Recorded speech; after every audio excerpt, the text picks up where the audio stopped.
Tom Breedlove, the Indianapolis skateboard journalist. Nice to meet you. What's that?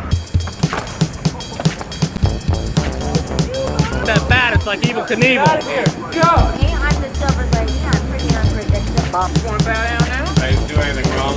Happy International Cannabis Day in Indianapolis! Doing a love story on Jesus.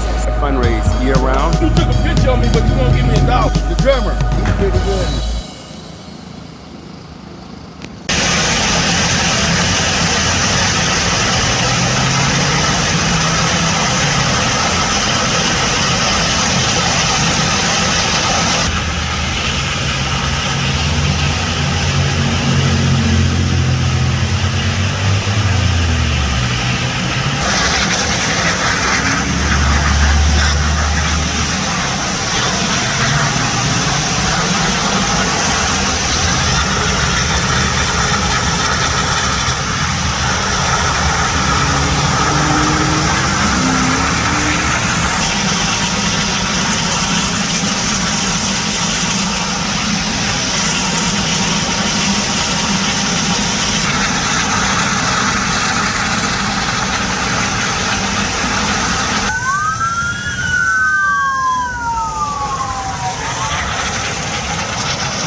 bit of the heat get to you. We have shade all around back here.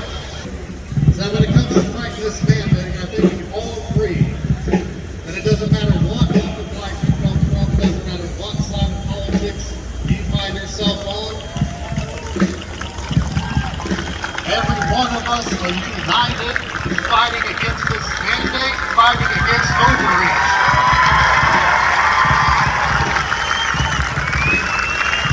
Nobody has a right to tell us what we put into our system, what we put into our body. Nobody can take that right away to choose. What a turnout! I'm going to tell you, in the world of politics and just activism, this is a ginormous arena-sized crowd. Give it up for yourselves, for speaking loud, for being truth defenders. And I believe that's why we're here, is because we want to defend truth. We want to defend what is right and stop what is wrong. And I hope everyone here today takes that away. We're not out here telling people they shouldn't get the vaccine. If they want to get the vaccine, go for it. If they want to get the vaccine, do that. It's your body. What we're out here, we're saying, hey, you should have the freedom to choose what's right for you and your family. That's what we want. That's all we want. I get to decide what I believe is right for my body, for my family, and for my future. And so again, because you're here, you're making an awesome statement. You're making an awesome declaration to Indiana to say, hey, back off. Government, institutions, businesses, you don't get to tell me what I'm putting into my body. I think you guys are incredible patriots. I think you're defenders of truth. So keep doing what you're doing. Do not back down. You're not by yourself. We are going to win this battle. It only took 3% to turn the entire British Army back to England. We can do this. I love you guys. Continue to fight strong. It's going to be an awesome ride. Go past that down to the 9 Central building where public restrooms are from. Nice time. After the death of her 4-month-old son, Mason. Following his routine for 4-month vaccinations in 2011, she formerly worked in public relations for Jenny McCarthy's autism organization, Generation Rescue. Her son's story is also featured in the film Vax 2, The People's Truth. Gary?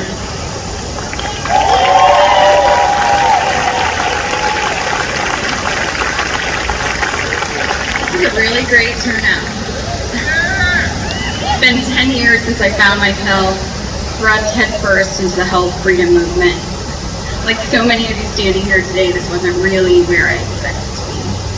In 2011, I was coerced into vaccinating my 4-month-old son, even after I openly expressed that I did not feel comfortable with that choice and that I wanted to wait. I was told that if I didn't vaccinate him right then, that he would probably die. And this is a direct quote, that I would be signing his death certificate. The coercion worked, as it often does, and 4 days later, his death certificate was signed by the coroner of the Hamilton County Health Department. We had his funeral 9 days after that conversation with his pediatrician. I wish so much that I had trusted myself that day, and I will always wonder who my son would have been. I'm briefly telling you my story so that you know that I 100% understand the level of manipulation and control and coercion being directed at you all like a laser beam. I understand how relentless these healthcare systems can be, trying to force you to make a decision that you do not want to make, a decision that you feel is not in your best interest. The difference between you and I is that all of you here today recognize that you have autonomy and know that this vaccine isn't a risk you want to take, and that you have the right as a Hoosier and as an American to say no. You know that coercion is not only immoral and wrong, but it's illegal. And if you didn't know that, you know it now. A lot of you today are feeling that same intuitive feeling within yourself that I felt 10 years ago. Listen to that. Trust it. I wish I had. Do you know the value of my son's life? $250,000 as a maximum payout. I wrote on here in blue pen because I talked to my husband before I left, and he said, let those people know we didn't do that because I said that that was insulting. So let me just tell you that the medical exemptions are the ones that are the most likely to be denied.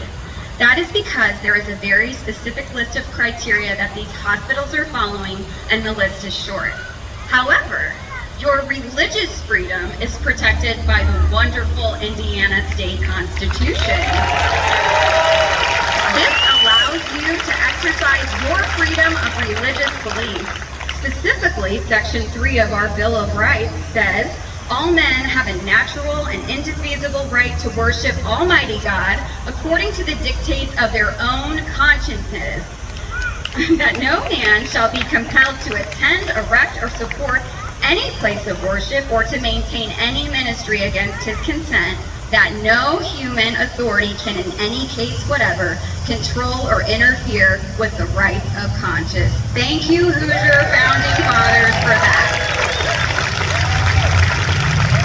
Unfortunately, even if approved, an exemption will come with a massive amount of segregation in IU hospitals. If your exemption is approved, and many have been this week, and I have the letter, you have to wear your mask at all times while always staying 3 feet from others, and to eat or drink at all, you will have to stand 6 feet away. This level of segregation is unacceptable. My time's almost up, but I encourage you all tonight to come together and to stand against your employers if they are mandating these vaccines. Stand against the coercion. And I know you're scared. It's scary to speak. It's scary for me to be here speaking right now. But Margaret Mead once said, never doubt that a small group of thoughtful, committed citizens can change the world. Indeed, it is the only thing that ever has. And I think she's right. Thank you.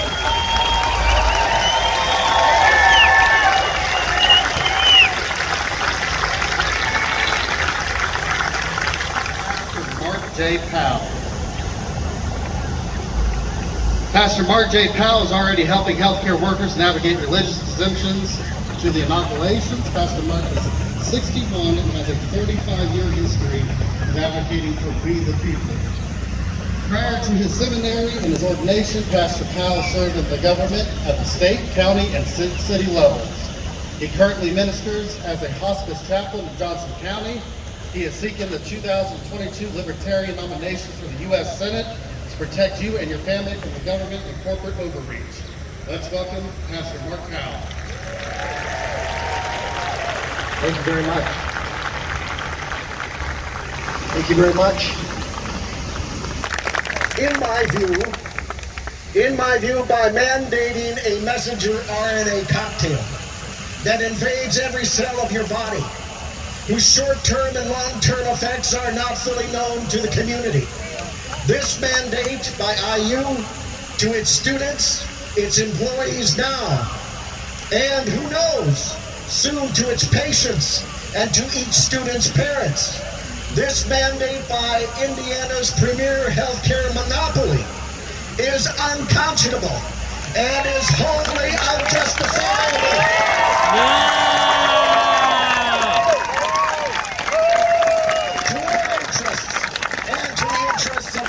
Who seeks freedom and liberty in this state.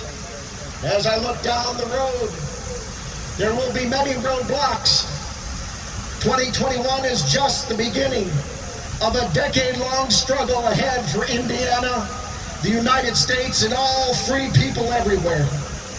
Ultimately, in my view, there are only 2 ways of countering this attack upon our constitutional rights. First, exercise your First Amendment right by praying and talking with a spiritual advisor, and seriously decline the inoculation because of your sincerely held religious belief.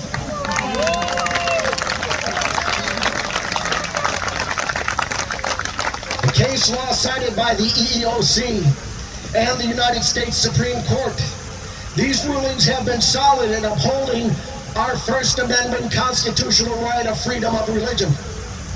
But Pastor Mark, you might say, I'm not religious.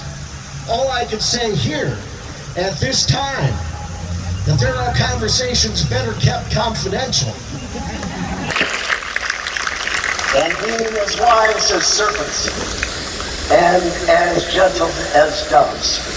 Victory, victory, victory will be ours! Our next speaker is Jim Lucas.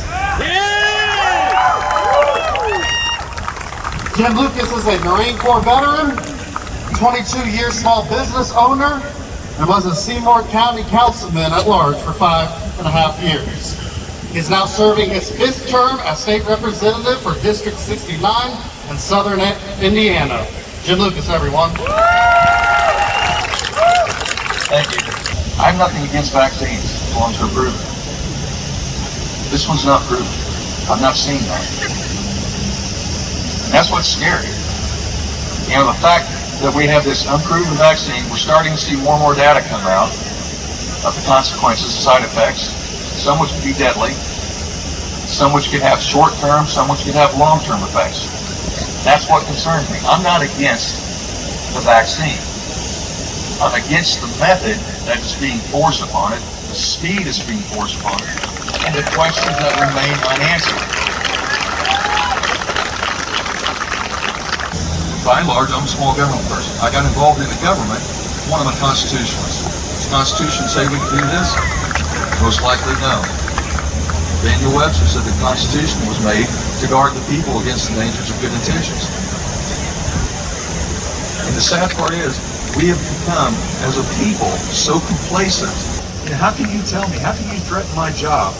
How can you threaten my collegiate career as a child when I've spent months, countless hours, taking tests to get into your institution, and now you're telling me I have to put this unproven vaccine into my body when data is coming out every day showing how possibly unsafe it is, the consequences that it can present to me, and there are so many unanswered questions. I think it's horrible, I'll say it out loud, that IU has taken this position. As a legislator, one of the first bills we passed this last legislative session was Senate Bill 1, which granted employers liability immunity against these COVID-related illnesses. What I urge you, each and every one of you today, get involved, get loud, get vocal. Attend your local city council meetings. Go to your county council meetings. Go to your school board meetings. All politics are local. Contact your state representative, your state senator, your congressional leaders. Melt their phones up. You have to do that. Educate yourself about the facts. COVID is serious. I've never said COVID wasn't serious. We shouldn't take it serious. But the cynical side of me also sees that this is being used for political purposes another day. Otherwise, why are we silenced on social media? Why are the facts hidden? Why are they covered up? Or you see this little, this little blurb comes out, and next thing you know, it gets covered up. There's too many unanswered questions out there to remain silent. So please get involved. Speak up. Do it respectfully, politely, but be strong. Be strong. If we don't take a stand now, what's next? What's next? This is something, we have all the truth, facts, reason, and logic on our side. Stand up, hold firm, and let's push this battle through and make people respect our rights as an individual and leave us alone.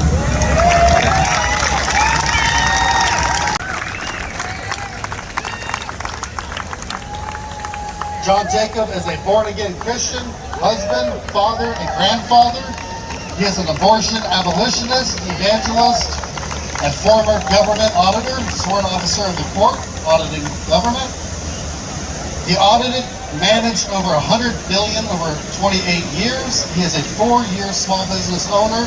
He is serving his first term as state representative for District 93 in Central Indiana. He is committed to protecting life at all stages, liberty, and our constitutional freedoms. He has been a major proponent in our medical freedom fight at the State House, trying to get legislation passed to prevent this exact issue from happening. John Jacob, everyone.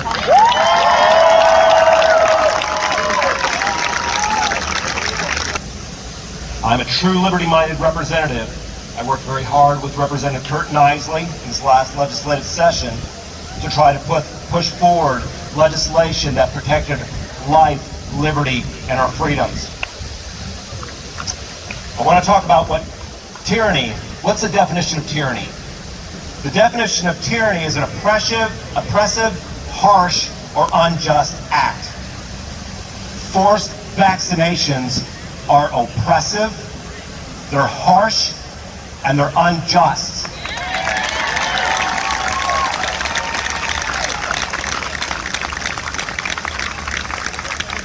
As an auditor, I'm kind of a geek about definitions.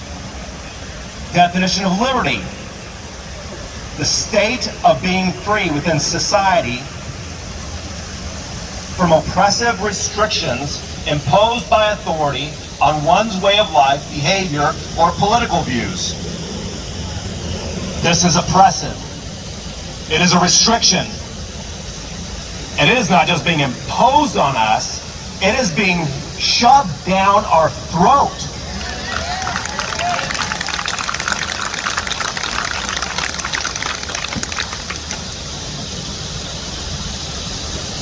You don't have to be a government auditor for 30 years to figure out that this is about control.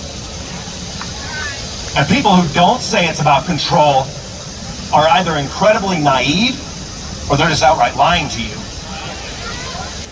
Over and over, I see government violating the very laws that are put into place by the legislative body, and it's sickening.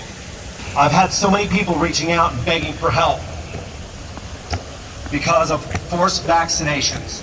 It's not just IU Health. There are other employers that are doing the same thing. I just spoke down at IU Bloomington with IU Bloomington trying to force vaccinations, and then they back off. And then they wanted to have a passport. We passed legislation to make sure that governments could not put a passport in place.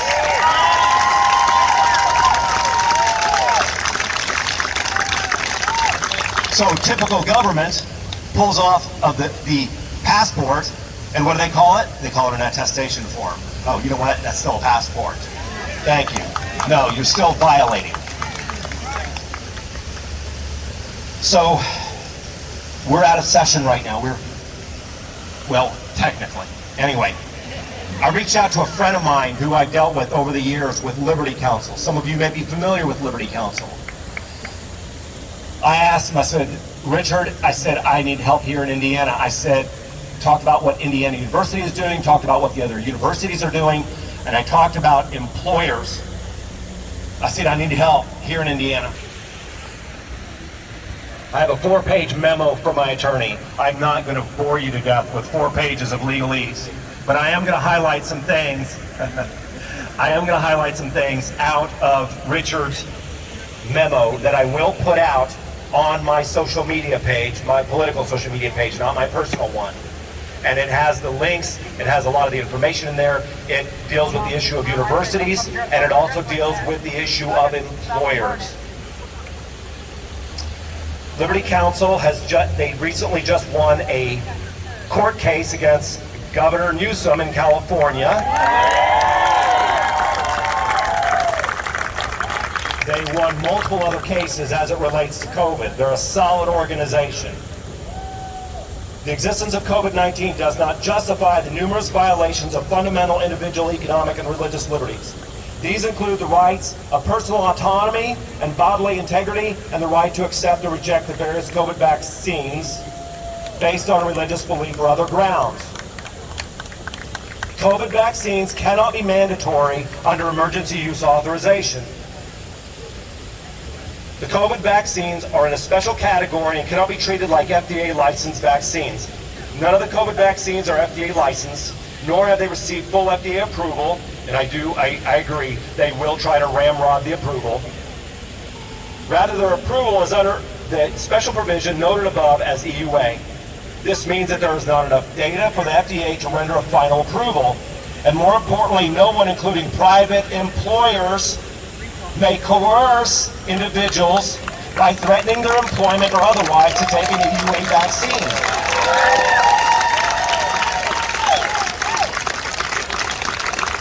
Federal law requires full and informed voluntary consent. If you want to take the vaccine, go for it. I wouldn't encourage it. Over and over and over and over. Show me the data. Well, there's a study. I didn't ask for a study. A study what? That was done by who? That was done by your people? That was done, that's non-biased? I've asked, where is an independent, extensive audit of all of this data? None. There has not been one worldwide where there's been an extensive, in-depth, independent audit of all the data. That is a farce. And I will say that when FDA ramrods, assuming that they probably will, which I agree, they probably will. They will probably ramrod the approval this fall.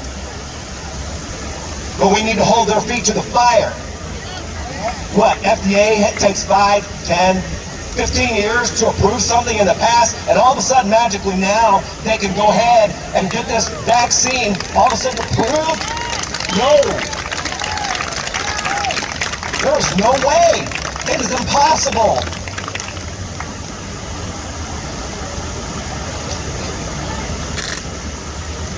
Moreover, the CDC on immunization practices, the Executive Secretary, Amanda Cohn, under an emergency use authorization, an EUA, vaccines are not allowed to be mandatory. So early in this vaccination phase, individuals will have to be consented and they won't be able to be mandated. Next point here, COVID vaccines cannot be mandatory under Title VII. In general, employee vaccine religious exemption requests must be accommodated where reasonable accommodation exists without unique hardship to the employer under Title VII of the Civil Rights Act. Many people hold sincere religious beliefs against taking any vaccines, or taking these derived from aborted fetal cell lines, or taking those sold by companies that profit from the sale of vaccines and other products derived from abortion. Title VII, as amended, prohibits 2 categories of employment practices. It is unlawful for an employer to fail or refuse to hire or to discharge any individual or otherwise to discriminate against any individual with respect to his compensation, terms, conditions, or privileges of employment. So, this is what I'm going to say in wrapping up. There needs to be a call to action. You must stand your ground. You must stand your ground. Do not give in. Do not give in to tyranny. I stand right here. Amen. Thank you. Thank you.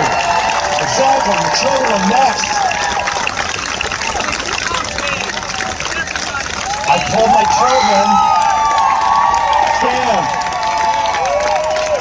I told my children, you know, I'm not primarily running for myself. I'm running for my children and my grandchildren and the future generations.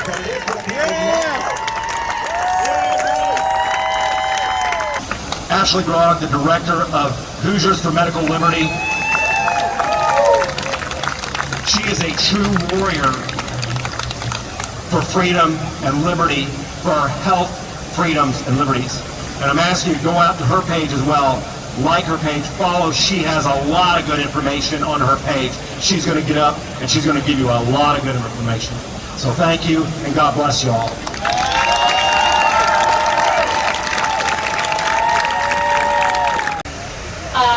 Hoosiers for Medical Liberty is a 501c4. You saw our flagship bill, SB 74. It would have prevented this. It would have prevented this.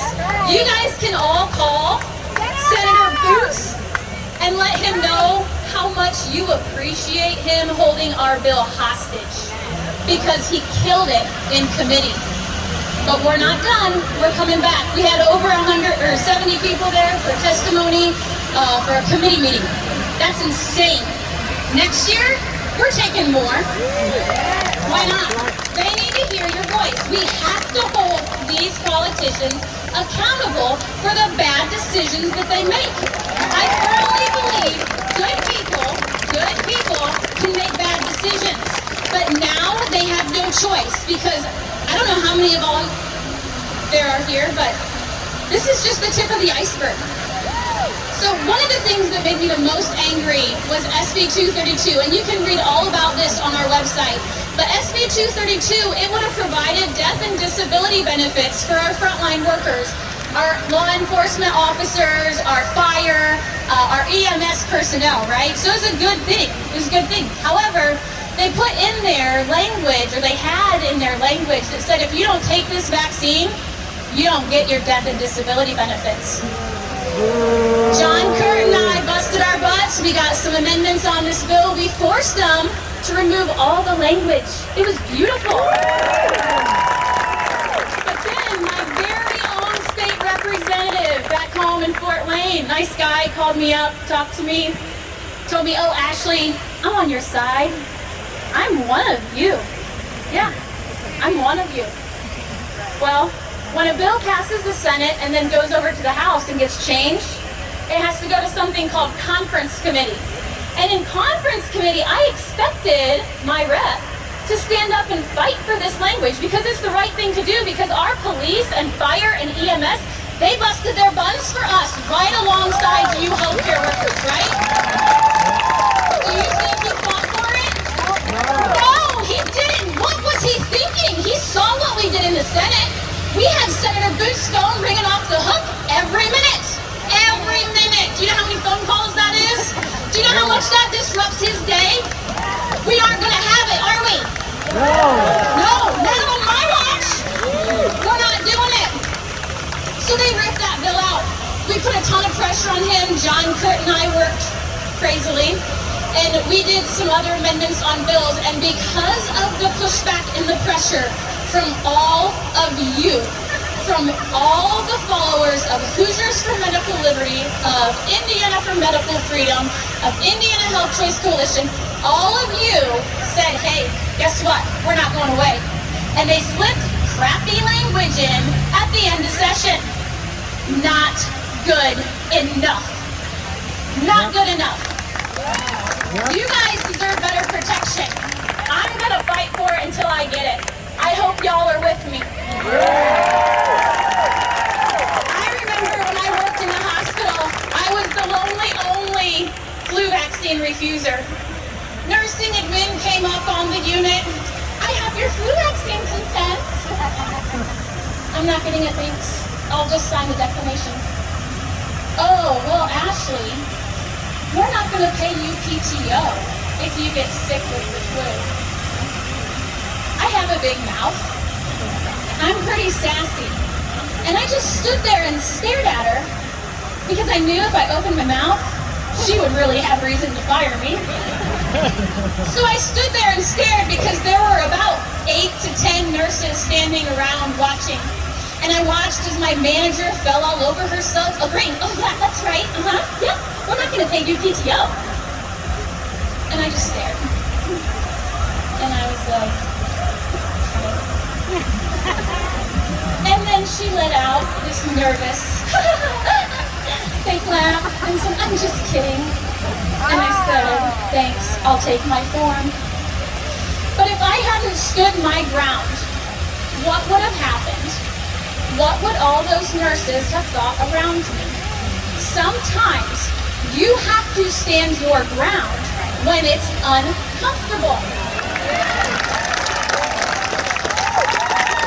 Bullying and intimidation have no place in healthcare. What is wrong with these administrators? Please hold on. This is not what I became a nurse to do. We don't do this here.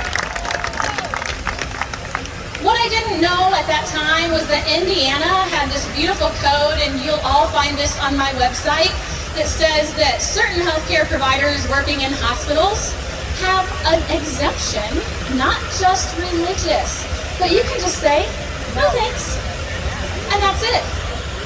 That's all you have to do. So take that back to your employers with you, because that'll be fun. We're all out here in this beautiful sunshine. I'm turning a lovely shade of red, and I'm sure some of you are too. But if we slink back into the shadows now, we fail. Let that echo, right? We fail. We are not slinking back into the shadows. We are not hiding under a rock. Those who want to forcibly inject you and your family win. Fear will win. No, I don't think so. Fear doesn't control me. It motivates me.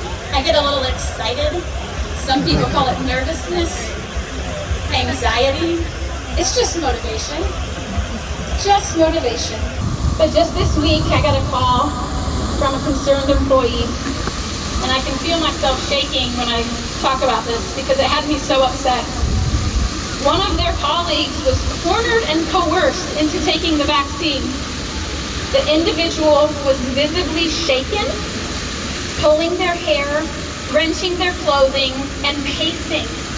This is in a healthcare facility. Administration saw this, and yet the bullying continued. This person was forcibly injected because they surely did not consent in that state. This is not an exaggeration. This is really happening. This is not okay.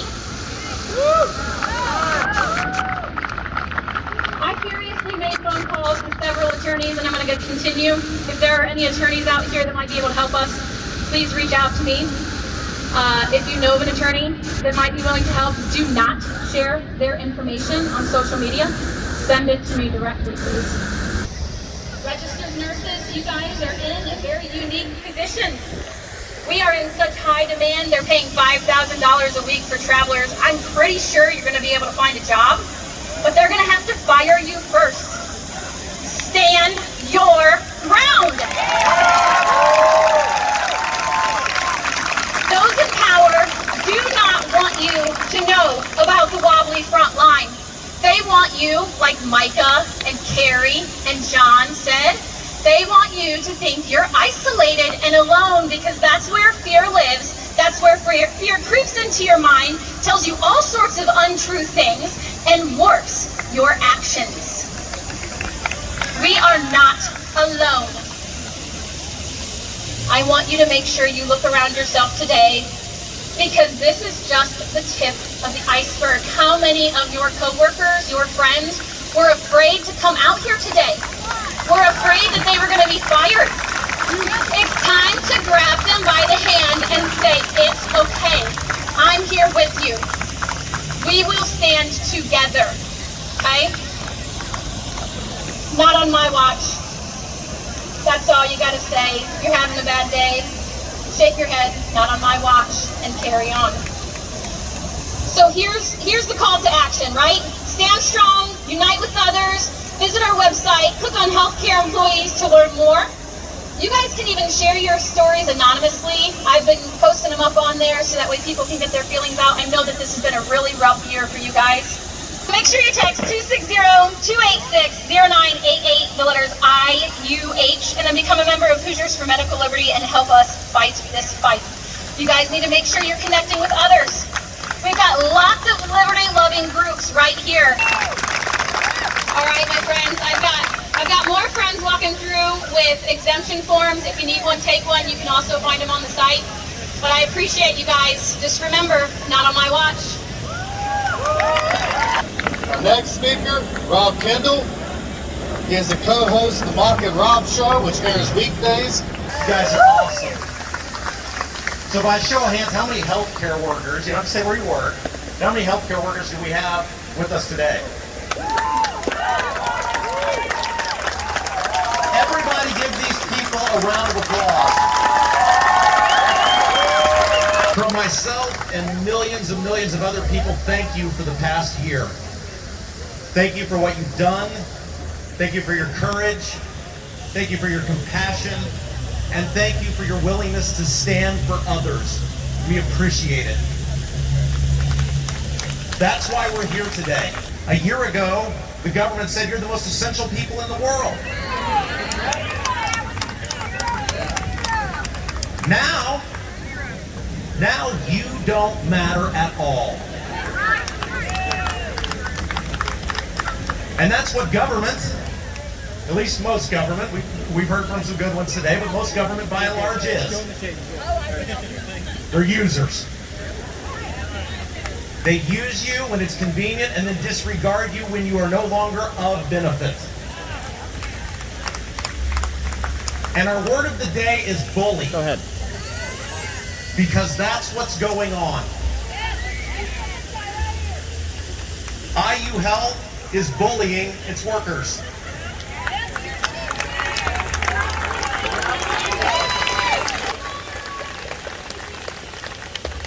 But that's right, and communities announce it too, right? All right. I always say this on the air, bad government's like the plague. You should pay attention to it because it travels very fast. But IU Health and community, they don't happen in a vacuum. The bullies are much bigger than those organizations and others that are doing this. The primary bullies are right here, right up the road from here at 200 West Washington Street.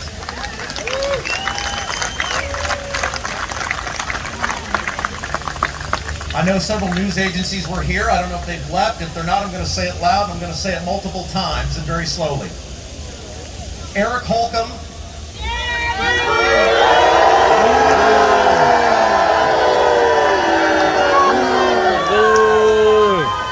Let's try that again in case Indy Star is still here. Eric Holcomb. But Eric Holcomb isn't the only person to blame. Because right now, the Indiana legislature could call themselves back into session anytime they want and fix this. And we've heard from some people who have fought for you over the past year today, but there are not many. Think about that. Of the 150 people who make up the Indiana General Assembly, you can count about 6 of them who have done anything. And a third of them are here today.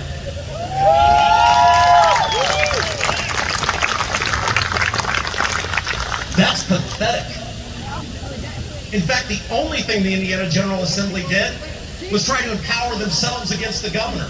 Not for you, but for them. The Republican Party in this state has lost all trust.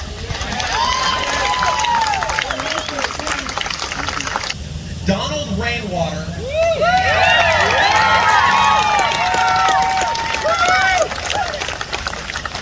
got roughly 300,000 more votes than the previous Libertarian.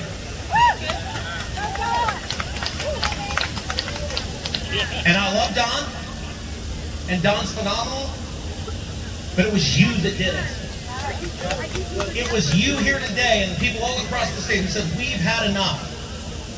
Now think of, over the next 4 years, if a candidate like a Donald Rainwater, or whether it's someone running for U.S. Senate in 2022, can be fully funded, organized, and energized. You shocked the world in 2020 with that gubernatorial election. Trust me, the Indiana Republican Party was taking note of more than 300,000 people who didn't just walk away, they ran away from it.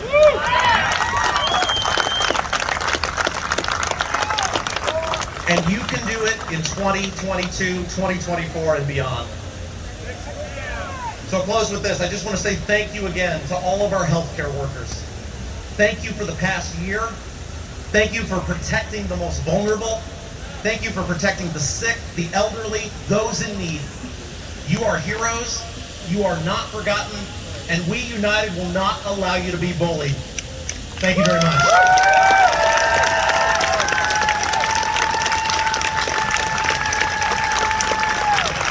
So I work for IU Health, and I've been there for 5 years. The first 2 years I spent on the cardiovascular unit, their step-down unit, where I cared for kids with congenital heart defects. I got to see a lot of miracles happen there. I then transferred to the resource department, and I have been here for 3 years. Our dedication and willingness of being pediatric nurses sent to care for the adult COVID patients, hey, it even made the news. We were called IU Health Heroes. I was a hero for doing what I was born to do. Nurses around the world were called heroes. I love my job. I love what I do. I'm passionate about what I do. And I feel honored that our team could be the heroes for those patients when they needed us most. When COVID came around this year, I even volunteered to go to the front line and work the ICU with COVID again.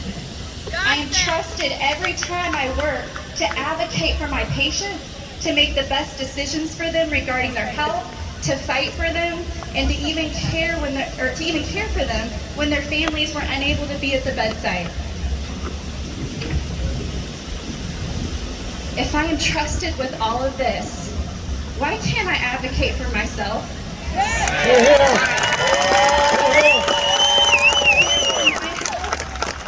And be able to exercise my medical autonomy as I do for my patients? How did I go from hero to zero, guys? I have done research and have personal experience with COVID and caring for COVID patients. For many different educated reasons, I choose not to get the COVID vaccine. A choice that should be mine to make. Where did the slogan go, my body, my choice? That's out the window, right? As a nursing student, some of the basic things I learned is right or refusal. Why is an experimental vaccine with no long-term research being forced on us? Who stands up for my right to refuse without losing all I worked for? Guys, we're being silenced. We're being pushed to make hard decisions that put our livelihood at risk. We are being segregated and made to feel our research, experience, and choice for our own health is wrong. I stand before you today scared I'm going to lose my job, the job I love. Scared as a single mother of 3 children, I will be put in a position that I'm unable to financially provide for my family. I stand before you knowing I have many friends in the medical field that are scared to speak.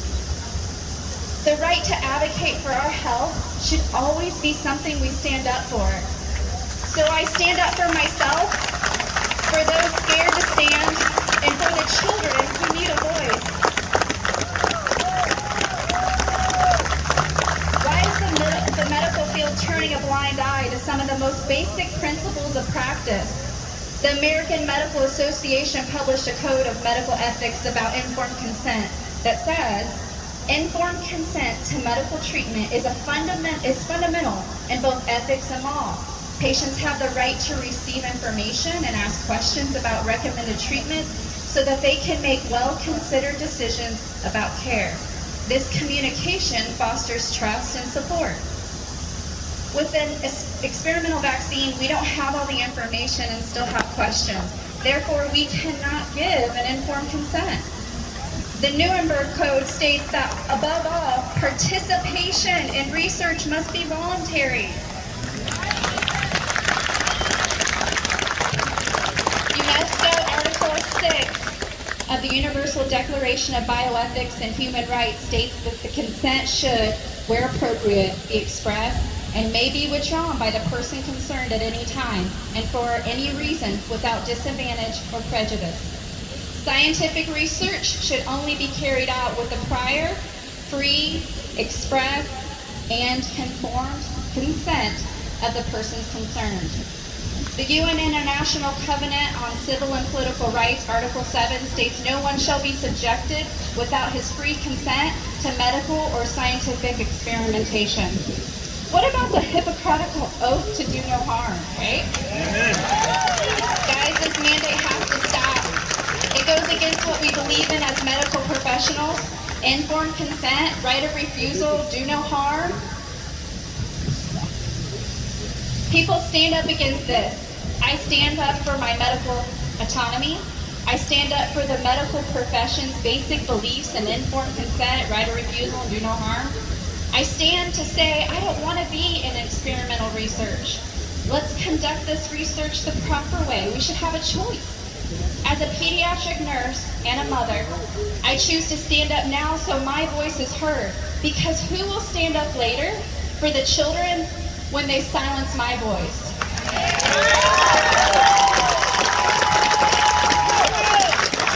Thank you.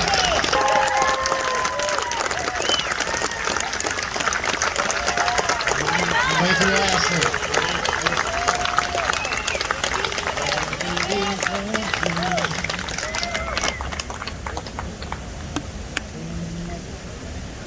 Next speaker is Lucy Brenton. Lucy Brenton is the Vice Chair of the Libertarian candidate for U.S. Senate in 2016 and 18, a mother of 10 and a former healthcare professional. Lucy is alumni of IUPUI. Thank you. I'm going to shade because Madison put to shade us today. Welcome, friends. Welcome, fellow warriors. You showed up, and now it's time to stand up. So I want you all to stand up now and give yourselves the round of applause that you deserve for being here and standing up for your individual rights and your medical freedom and your right not to be coerced.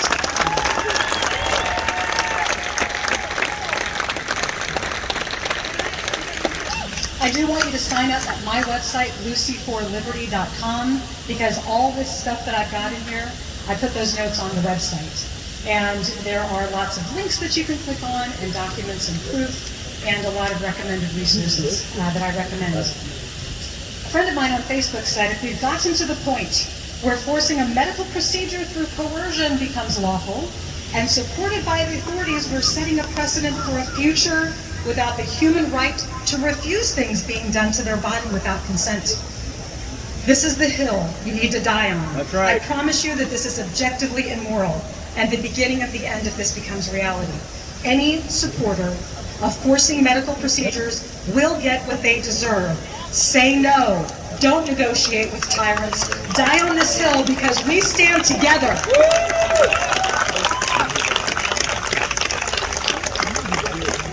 The idea of limiting people's access to society based on whether or not they'll accept a forced injection doesn't sit well with me.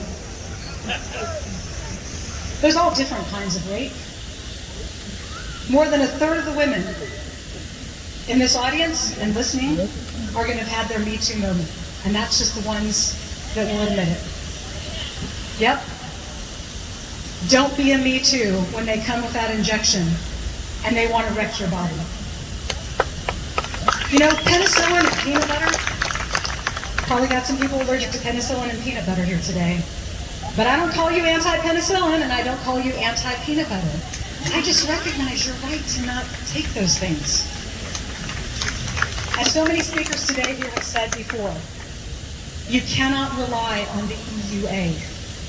They want you to grasp at it. Right. They have trolls online who are acting like they are us, saying, well, I won't take it because it's not FDA approved.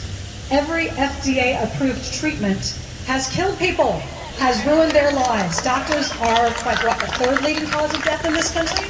They may even be number one. Yep, so don't let them do it. So the journey that I'm taking you on today is to follow the money and to follow the fraud. It is money and fraud that we are fighting at every level. Corporations bribe and lobby politicians to make sure that their products are the winners and their goals are accomplished. Fraudcy has been in this game since before Ronald Reagan. Fraudcy was there to kill people with HIV/AIDS with AZT.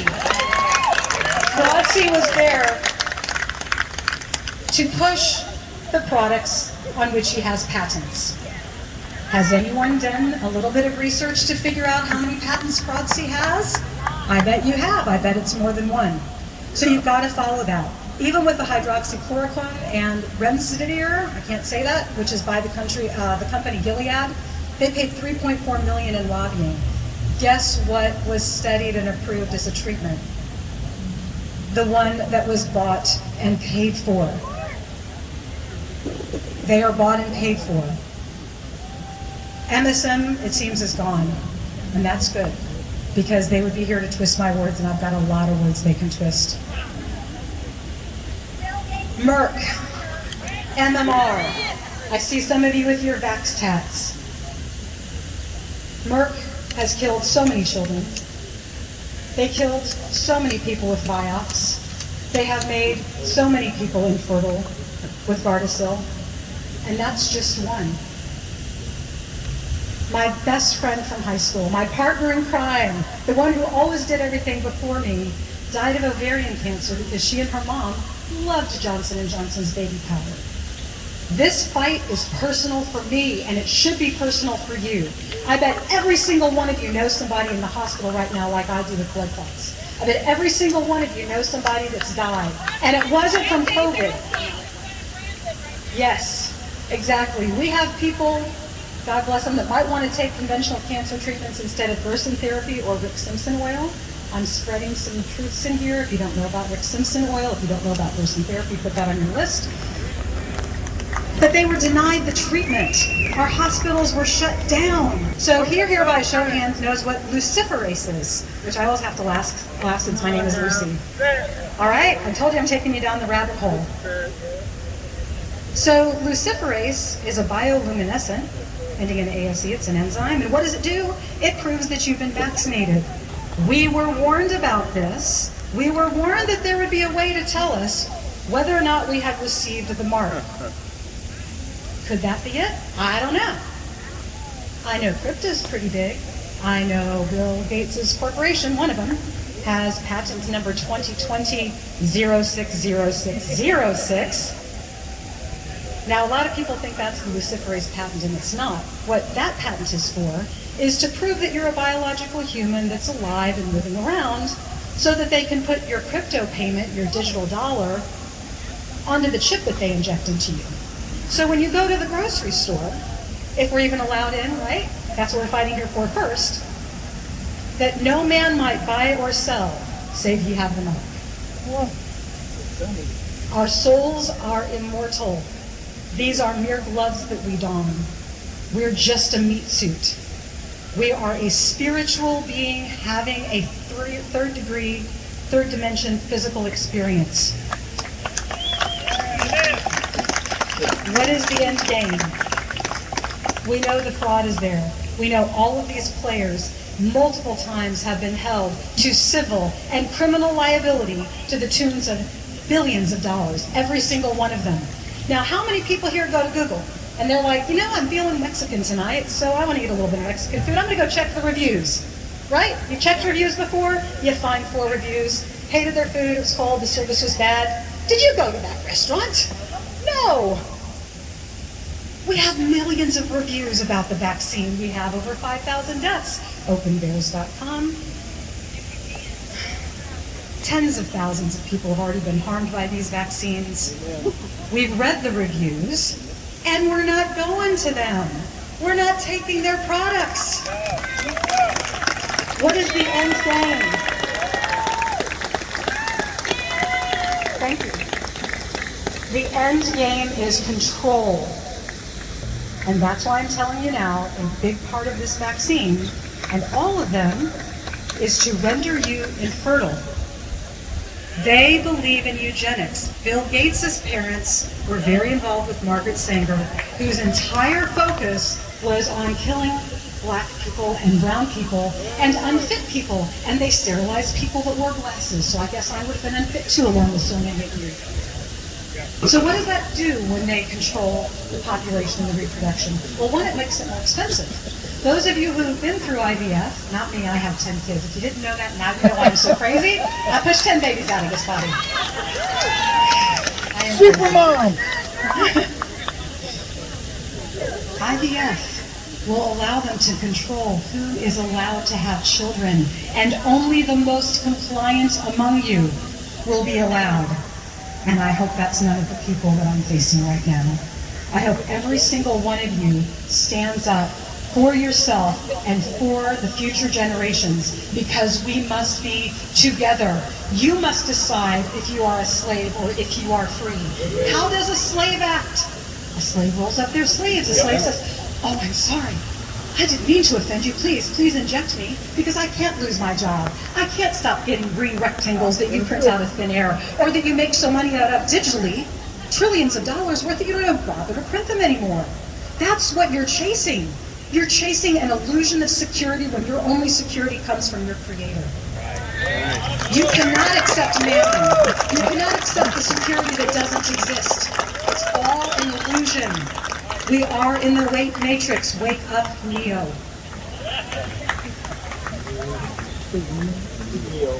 This is a worldwide fight. People are looking to you here in Indiana. They're looking across America, and they're looking for hope. This is what hope looks like. People standing together. And it's only together that we are going to show them that they cannot separate us and they cannot divide us. Now, what are some of their nefarious plans? This is where they could twist my words, but I think they're gone.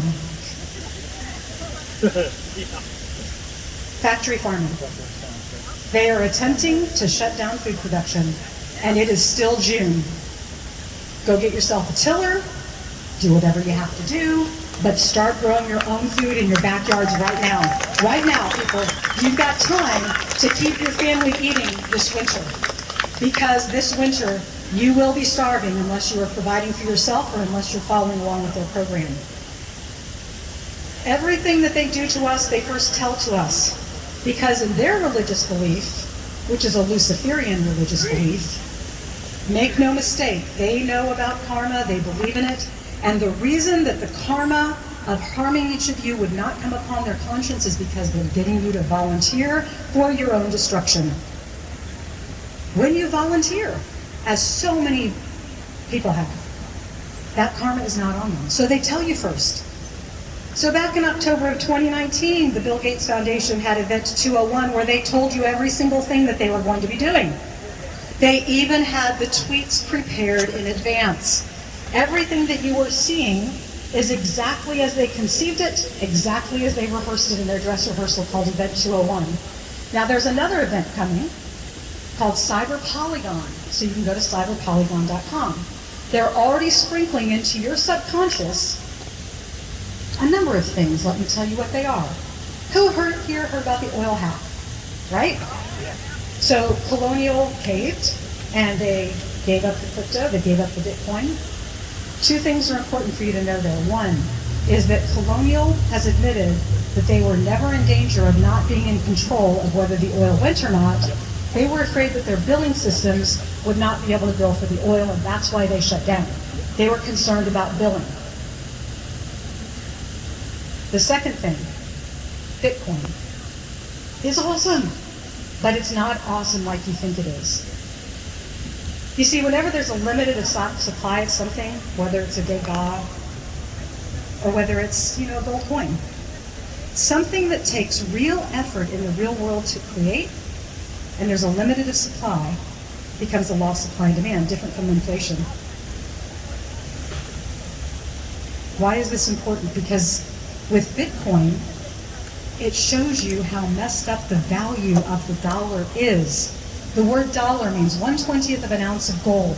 So in 1913, before the Federal Reserve took over, a dollar would buy you an awesome man's suit, tie, shoes, everything. It was a gold coin. Will a $20 coin buy you that now? No. Your $20 gold coin is $2,000. This is where they have stolen from you. Growing your own food is like printing cash. So do it. They are trying to shut down our ability to farm. All of these hackings that you're seeing, I'll get back here to the Bitcoin in just a moment. You must understand that Bitcoin is completely trackable and traceable. Please look up Ross Ulbricht and the Silk Road. He is serving 2 life sentences that he got in his 20s. And his basic crime was creating Facebook Marketplace, where people could safely buy and sell. But he was such a threat because people were able to do that with Bitcoin. They were able to use a currency that couldn't yet be tracked. But actually it can. You see, with the blockchain, everything is known from the beginning to the end, back and forth. It's how we know that nothing gets inflated, unlike the US dollar. So if you decide to invest in Bitcoin, what you must know is that everything that you do is trackable and traceable. I promise you I'm coming up with to a point with this. The colonial hack, they paid Bitcoin. Magically, the FBI was able to recover that Bitcoin because they had the private keys. Okay, class, why did they have the private keys? Because the FBI did it. What's my time limit? Am I up? Okay. I think they want to get educated, but let me close with this. Keep going! Keep going! All right, I'll keep going. Give your website and let the other people. LucyForLiberty.com. But this is what I'm gonna close with, because I think this is the most important thing to know. All of these notes are there for you. First of all, buy Pirate Chain, ARRR. It's a privacy coin. Nobody will know if you have it. You can do it without it. When you have a slave, how do you control them? You use a carrot and you use a stick. I don't want your drunk ass carrots, and I'm not afraid of your damn stick.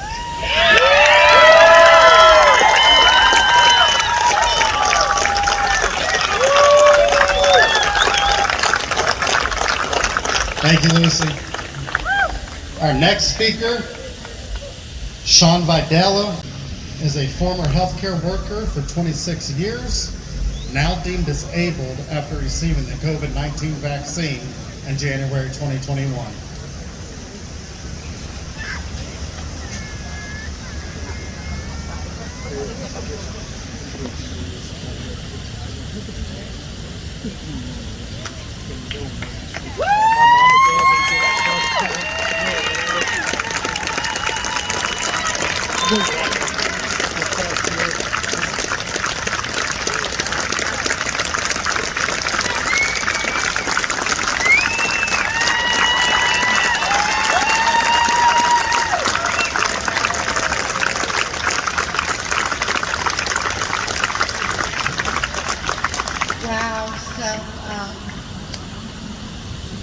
I planned on trying to get through this thing without being really emotional, but you guys didn't help with that.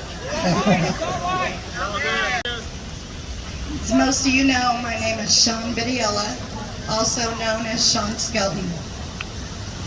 I was the first one to come out in social media in January after being vaccine injured by the Moderna vaccine. I'm a CNA of 26 years from Oakland City, Indiana. I am pro-science and I am pro-vaccine. I've been on both sides of this pandemic. I worked the front lines of the COVID unit. I was the one that would crawl up in bed next to your loved one while they were dying alone because no one could be there. Thank you.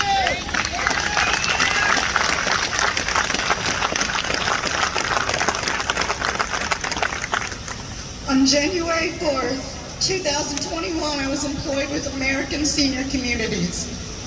I've worked at that company for many, many years. I was harassed by corporate into taking the vaccine that day. I knew down deep in my gut that I didn't need that vaccine. God had my hand. I had been in the bed with those COVID patients, holding their hands, and I never got it. I wish I would have trusted my God that day.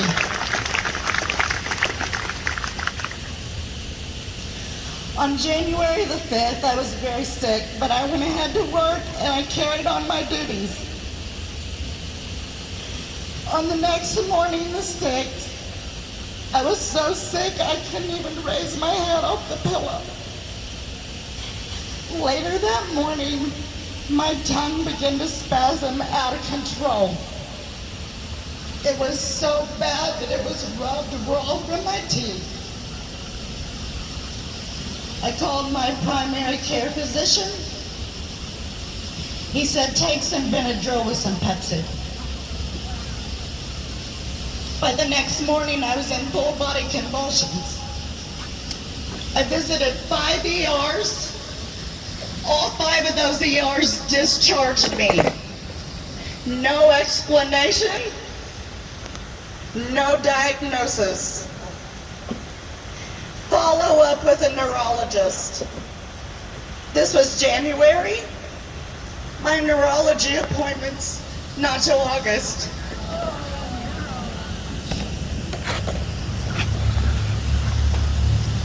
Fast forwarding to today, I lived most of my life with everyday shakes. I have tremors, convulsions, and even seizures. I was a perfectly healthy 42-year-old woman before I took that vaccine on January the 4th. There were things that I loved to do. I loved to be with my kids. I loved to be outside. I wanted to kayak and camp. I can't even no longer drive. I can't walk long distances. It's not fair.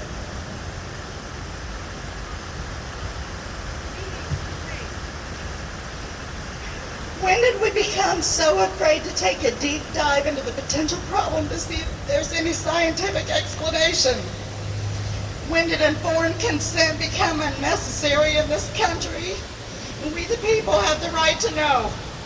Facebook has censored me. They have shut me down. Fact checkers have called me liars. And guess who has paid my medical bills? The people that have donated to me through GoFundMe. Workman's Comp denied my claim, and then they fired me. So you guys stand together and continue to fight. There's not one doctor that would ever take out their prescription pad and write a prescription for every single damn patient and expect it to work the same way. So why the hell do we expect this vaccine to be any different?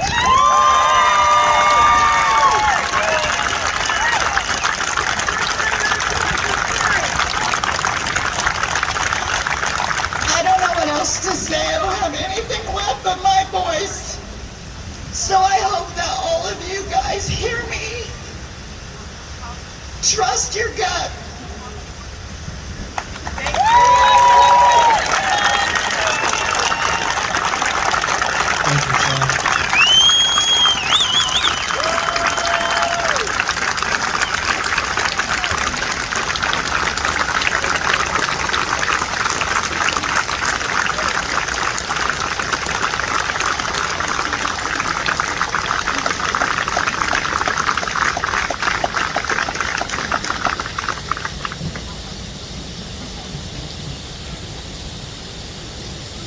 Next speaker we have up is Andy Lyons. Andy Lyons is a public school teacher with 20 plus years of experience teaching economics, government, and U.S. history. He is the founder of Stop Government Overreach, who conducted the first protest against the governor's executive orders in April 2020 at the governor's mansion. He has been a political activist for over 10 years. He has a bachelor's degree in education and political science.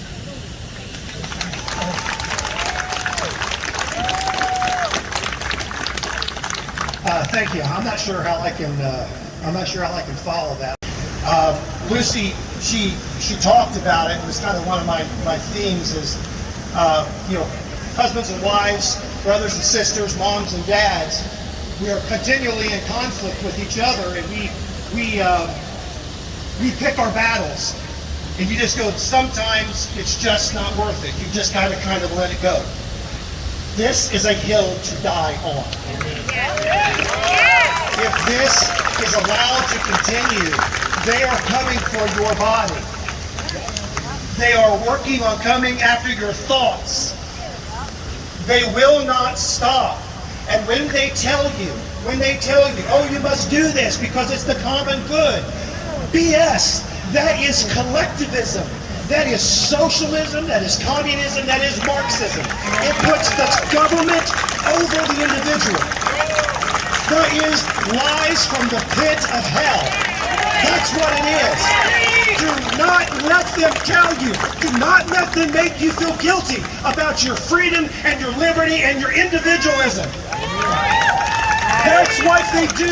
The government has to divide us. They have no power if they don't divide us. They have to divide us, man against woman, rich against poor, black against white, gay against straight. You pick it. They have to do it because they have to have the control. And when they don't have us divided, they don't have the power. We must be unified. You must stand up. You must be accounted for. And I tell you this, George Washington says, I will die on my feet before I live on my knees.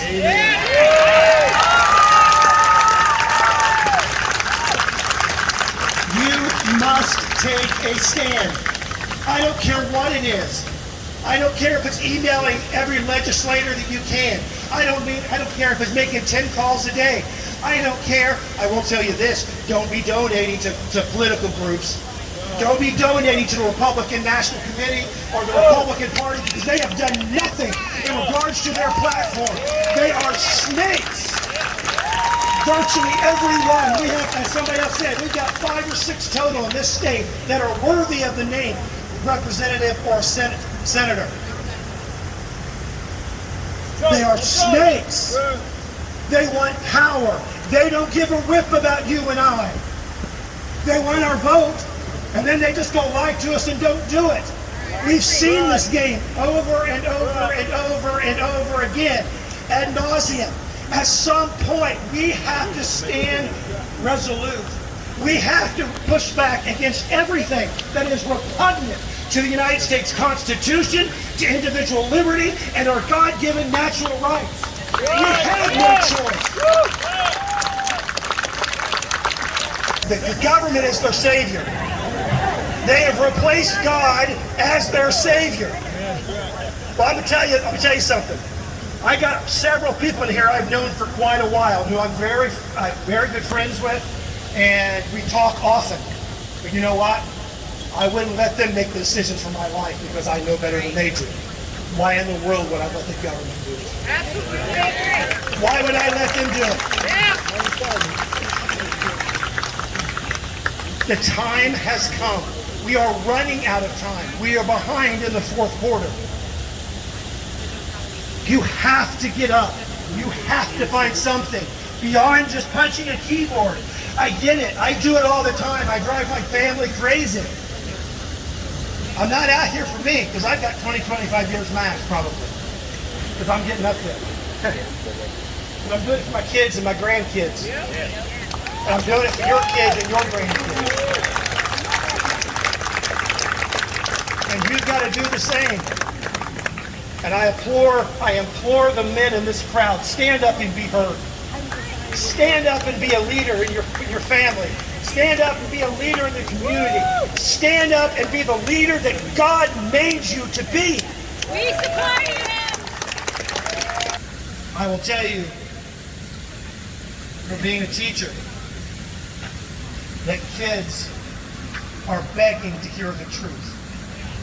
They are begging to not hear BS, political correct nonsense. They want to hear the truth. And you know what, as a teacher, I tell them the truth. And guess what? And guess what? They're coming after me now.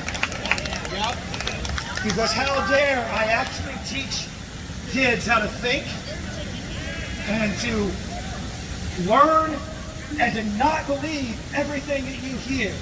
The government is not your friend.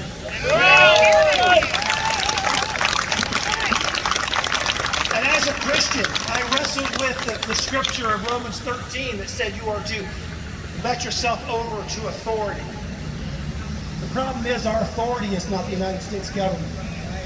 Our authority is the United States Constitution and the Lord God Almighty.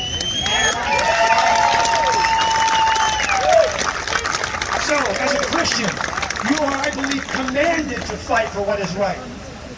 You are not violating Romans 13 because you're questioning the government. The government doesn't care about you. They care about sending your daughters and sons to wars we shouldn't be in. They care about your taxes. They care about spending it on things that have nothing to do with constitutional principles. They lie to you to get your votes. And then we go, oh crap, how'd that happen? Well, it's because we don't recognize the problem. That most of the politicians in government are liars. They're self-serving. They're power whores. Excuse my language. True! That's what they are. You must stand up and be accounted for. There will be a day in eternity where God is going to ask you, what did you do? And I certainly don't want to say I sat there and did nothing while all of this garbage was going on.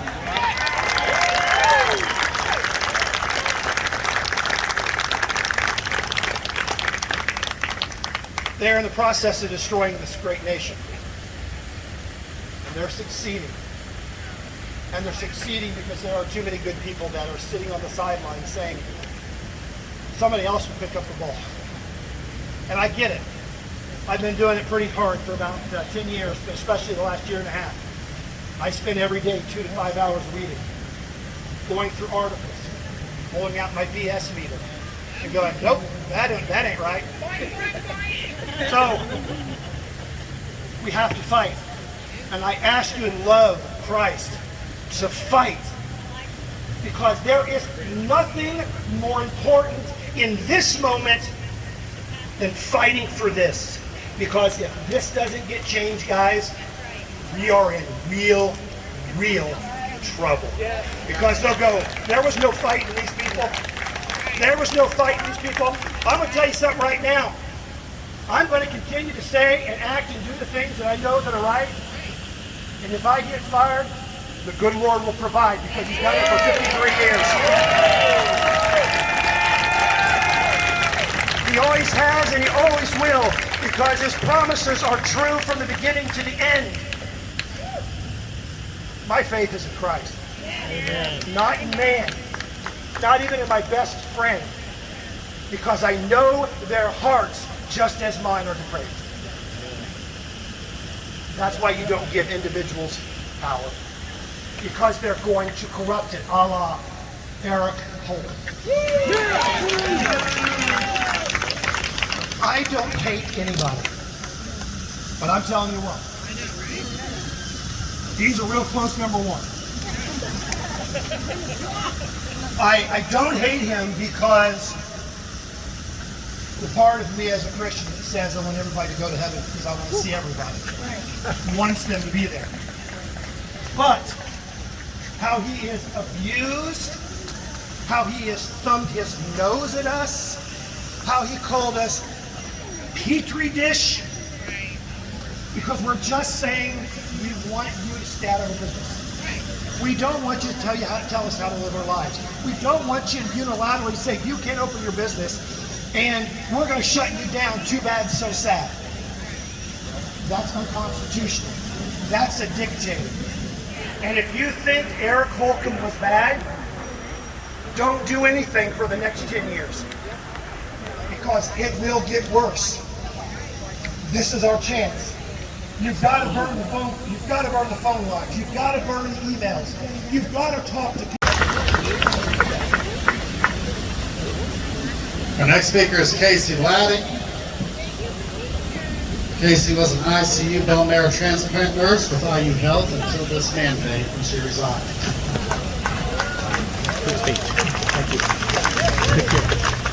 She has a master's in nursing, a master's in business, and MBA for healthcare leadership management, and is currently finishing her NP for family practice. Thank you. Hello, everyone. Thank you for coming. I wanted to start with a little bit about me and my history with IU Health. I worked the last several years in the bone marrow transplant unit. For some time last year. I also worked in our outpatient clinic as a coordinator for our transplant patients. My time with IU Health is where I learned and grew as a nurse. It's where I met my amazing husband. We have 9 children.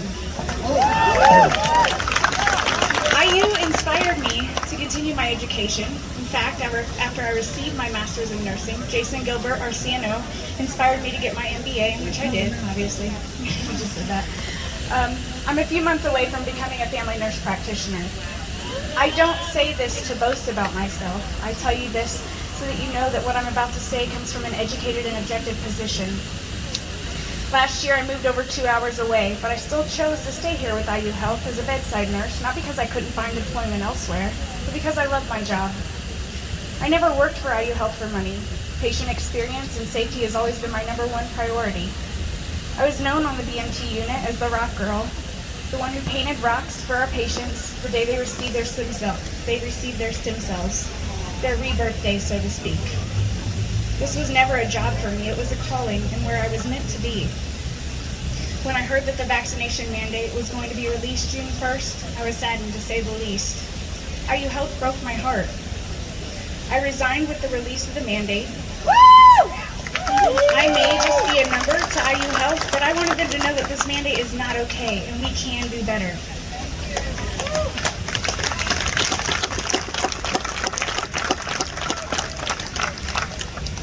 IU Health holds their team members to certain values, but I think I should mention here. The four core values of IU Health. 1, purpose. We work to do good in the lives of all others. 2, excellence. We do our best at all times and in new ways. 3, compassion. We treat all people with respect, kindness, and empathy. 4, team. We count on and care for each other. That last value, that really spoke to me here. We count on and care for each other. When I tell you I heard colleagues and coworkers fearful for their jobs and families, I had to switch my focus to them. I care for those team members. Some of those I haven't met yet, and some of those I call my friends. With that being said, I know several colleagues who got this vaccination based on emotion. Some regret it, some are fearful. To those who have chosen to get the vaccine, I support your right to choose what's best for you in your current situation, and I'm glad that you exercise choice in this manner. IU, you have doctors working for you, mocking our religious beliefs. Why is this okay? Shame on them. You are creating hostility in the workplace. By creating this mandate, one of them posted on social media that they were trying to think of a religion besides me-ism that would necessitate a religious exemption. Why is this okay? Not adopted. Here are some of the current numbers that may put things into perspective. Keep in mind, I did prepare this a few days ago, so numbers do continue to grow. But here's just what has been reported. I understand that CDC, VAERS, on their website, only less than 1%, I believe, is reported on there. So bear with me. I'm going to recite from 2010 until now, the deaths each year of all vaccines collectively. 2010, 124. 2011, 136. 2012, 121. 2013, 102. 2014, 111. 2015, 115. 2016, 139.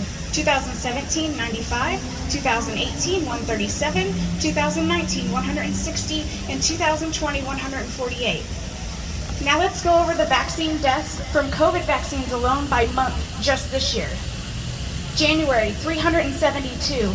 February, 643. March, 992. April, 1,055. May, 526. 5 months worth of COVID vaccines alone. That's an average of 23.76 people dying per day. Before, it was an average of 0.38 people dying per day. That's disgusting and should not be happening. Couple more statistics. The amount of healthcare personnel compared to the general public that were infected with COVID, so the people that got COVID, the amount of that was healthcare personnel was 1.53%. Immunity from having COVID lasts over 8 months, and they're saying that immunity from vaccination is just over 6 months.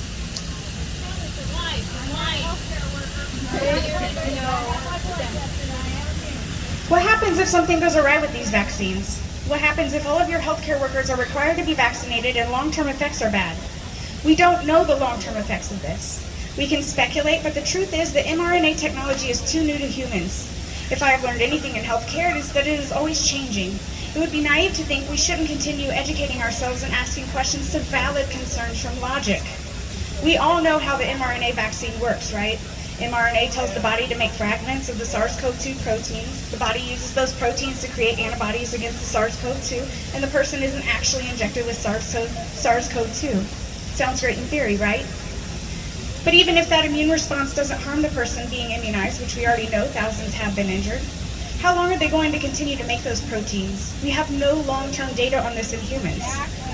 I've heard some reference that mRNA vaccinations have been around for 20 years. 19 years ago, yes, they entertained the idea of mRNA vaccinations, but they never were found to be safe or effective in humans. In 2009, production halted in manufacturing vaccines for SARS-CoV, the original coronavirus, because pharmaceutical companies did not see profitability. Humans were gaining immunity too fast to justify manufacturing a vaccine. There's absolutely no way of knowing the long-term effects of this without hypothesizing. I pray there are none, but what if there are? I've studied both COVID and COVID vaccines. What do we know? We know that currently there are adverse reactions to the vaccine that implicate long-term effects and death that can affect the lung, heart, kidneys, nervous system, liver, and other organs. We also know there are long-term effects from COVID as well, post-COVID syndrome, that can affect the same system, lung, heart, kidneys, nervous system, liver, and other organs. It's all the same. I could cite a lot more research and talk about how IU Health has raised red flags with contradicting statements because over 5,400 people have contracted COVID since being vaccinated. I could discuss the Nuremberg Code that creating fear to persuade as in loss of job goes against it. That information's all out there, you can look it up. But that's not the point of why I wanted to speak today. For the first time in my career, I have seen providers scared to speak up about a controversial topic. Abortion and physician-assisted suicide were some controversial healthcare topics that were okay to freely discuss. Why isn't this one? Right. Here. Thank you. As healthcare workers, protecting ourselves and our patients has always been a priority. We use evidence-based practice to stay current on proper precautions and use of PPE. Gowning up for C. diff isn't fun, am I right? Right. But it's what's safe. 1.5%, of contracted COVID cases were healthcare personnel. Wow. These are the people COVID patients were coming to instead of quarantining against because they needed treatment. That's a much lower percent than the rest of the population. Why? Because we know proper donning and doffing of PPE. We know how important proper hand hygiene is. These things were drilled into our beings when we first got into healthcare, and rightfully so. Remember those 5 moments for hand hygiene? We know the epidemiological triad of COVID, the host, the agent, the environment. We've proven statistically that we know how to use our judgment and protect ourselves and our patients. Not a single person here has an intention to harm anyone. They're all fearful for their own health with a vaccination that is not FDA approved. Again, we know many of the long-term effects of COVID. We do not know them of this vaccine. Let your team decide what is right for them. We are trusted every day with the lives of IU Health patients, and as someone who has cared for some of the sickest patients at IU Health, that trust is never taken lightly. So trust us with our own decision here, our decision making with our own bodies, and what is best for us.